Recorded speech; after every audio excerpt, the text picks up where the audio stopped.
What if I told you that some off-road trucks built over 50 years ago are still climbing mountains, crossing deserts, and hauling loads every single day? These aren't just old classics sitting in a museum. They're working beasts that refuse to die. From rugged Land Cruisers to Soviet war machines, today we're diving into the oldest off-road trucks that are still running strong after half a century. And trust me, their stories will blow your mind. Number 1. Mercedes-Benz Unimog. If versatility had a poster child, it would be the Unimog. Conceived in the aftermath of World War II, the Unimog, short for Universal Motor Garage, was built to be an implement carrier, farm tractor, and expedition truck, all in one. Its hallmark features, portal axles for massive ground clearance, flexible frame, and modular power takeoffs, made it a favorite for municipal work, forestry, military service, and expedition use. The beauty of the Unimog is not only in its off-road prowess, but in its serviceability. The platform was designed so that local mechanics could swap gearboxes, axles, or implement attachments with relatively simple tools. Across remote regions, mountain villages, oil fields, and Arctic outposts, older Unimogs are still found doing the jobs they were built for. Their heavy-duty construction means a fatigued frame will typically show decades of patina before failure, and parts interchangeability across model lines has helped owners keep them going despite long production runs and model changes. For adventure enthusiasts, Unimogs are prized for overland conversions. For small municipalities, they remain economical because a single chassis can be a snowplow, sweeper, or crane with a change of attachments. In short, the Unimog's longevity is a design decision made visible. Build it tough, make it fixable, and people will keep using it. Number 2.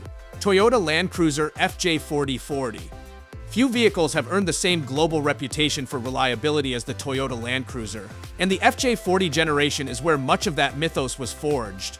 Built with a stout ladder frame, simple inline-six petrol and diesel options, solid axles, and a reputation for being nearly bomb-proof, the FJ40 was exported around the world to serve in far-flung agricultural, mining, and military roles. Its components are straightforward, which makes field maintenance feasible and spares easier to source, especially in regions where local mechanics are expert at improvisation. What keeps many FJ40s alive is the culture around them.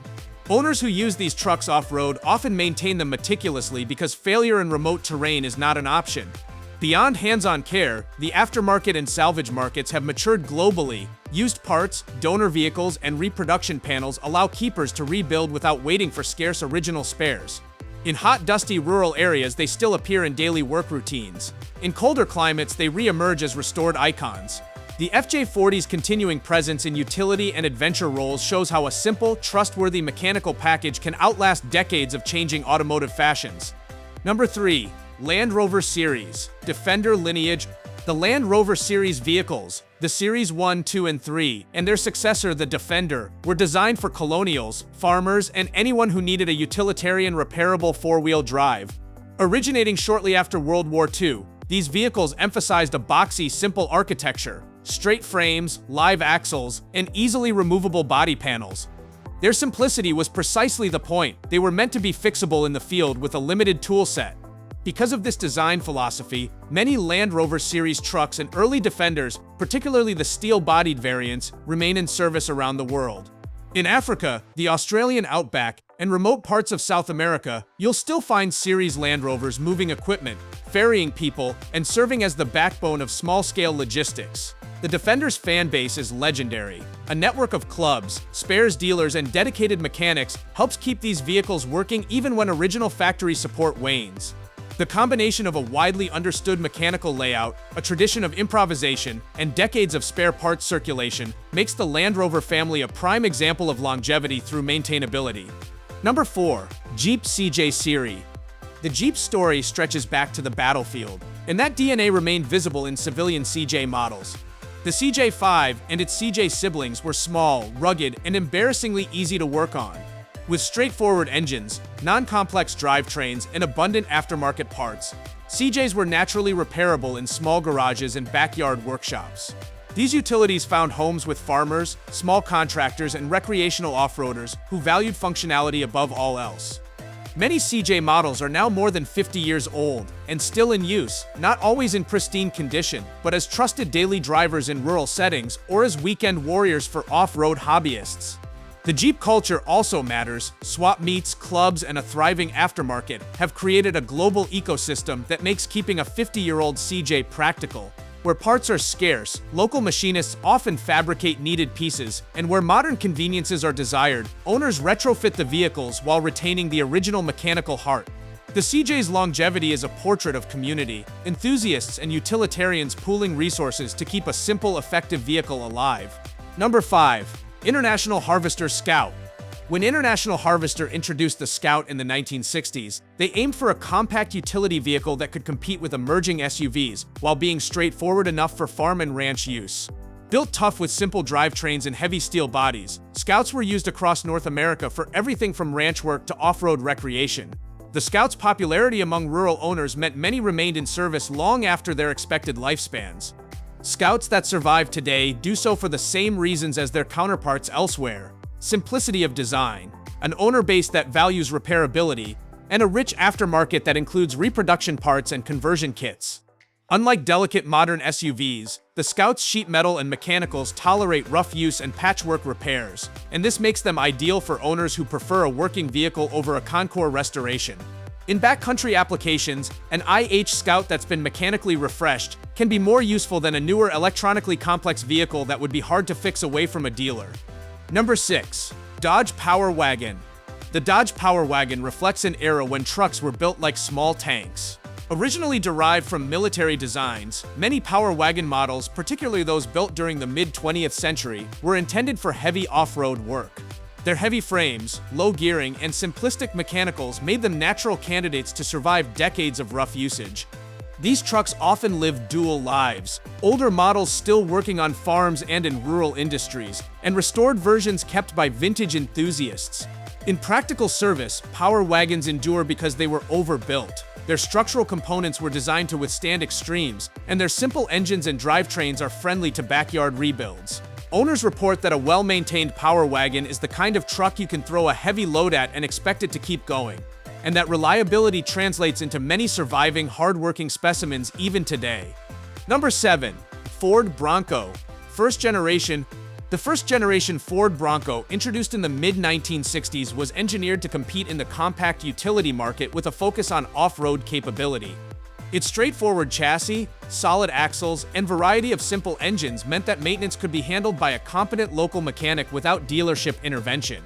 This made the Bronco a favorite among weekend off-roaders and rural users.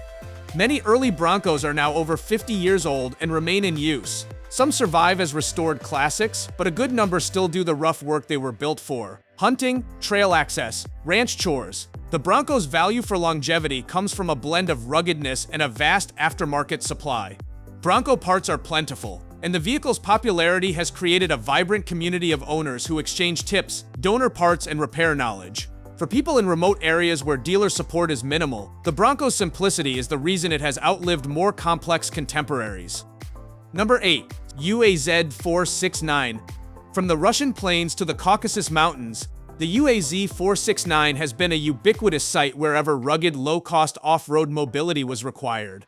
Introduced in the early 1970s, the UAZ was a military and civilian general-purpose 4x4 with a reputation for mechanical simplicity and an ability to tolerate poor fuel and rough maintenance. Designed with accessibility in mind, its components can be repaired or replaced with minimal tooling and often using locally available parts. These vehicles remain especially common in former Soviet states, in parts of the Middle East, and in developing regions where their robustness is an asset. The UAZ's survival into the present day, with many examples older than 50 years still on the road, is owed to a culture of do-it-yourself maintenance, low replacement cost, and an honest, functional design that prioritizes service over sophistication. The UAZ is not a refined ride, but where reliability in adverse conditions is the metric, it delivers. Number 9. GAZ 66. The GAZ 66 is another Soviet-era workhorse, a cab-over 4x4 truck introduced in the 1960s for military and industrial use. Its assigned roles required it to operate in winter snows, swampy bogs, and mountainous roads. The truck's design reflected those needs: a robust drivetrain, simple mechanics, and a chassis that could be maintained in field conditions. It became an essential logistics vehicle for remote depots, forest services, and construction sites. 50 years later, many GAZ-66 units still appear in remote operations or in private hands, converted for expedition use or kept for their off-road credentials. The truck's continued presence is attributable to its purpose-built nature and the economies of keeping an older, proven model running rather than buying newer, more complex replacements, especially where budgets are tight and ruggedness is paramount. The GAZ-66 survives because people trust it to get supplies into places others can't reach. Number 10. Bedford RL. Military logistic trucks built in the 1950s and 1960s, such as the British Bedford RL and similar models from other manufacturers, were engineered to withstand battalion-level abuse. These vehicles were maintained to strict schedules by military workshops and, after surplus sales, were often bought by small businesses, farms, and adventurous private owners. Their heavy frames, simple mechanicals, and the availability of military spares make it unsurprising that many continue in active use. In civilian roles, former military trucks are adapted for forestry, heavy towing, and remote site work. Their longevity is boosted by the fact that military logistics creates spare parts streams and an institutional knowledge of repair. Where a commercial truck would be scrapped after years of service, a military veteran truck often finds a second life in the hands of owners who value its durability and the knowledge that, with proper maintenance, these machines can remain productive for many decades. These trucks aren't just machines, they're living legends of reliability, proving that when something is built tough and built right, it can outlast generations. So which one impressed you the most? Let me know in the comments below. And if you enjoyed this trip down the rugged roads of history, don't forget to smash that like button, subscribe for more epic truck stories, and hit the bell so you never miss an adventure. Until next time, keep driving, keep exploring, and keep the legends alive.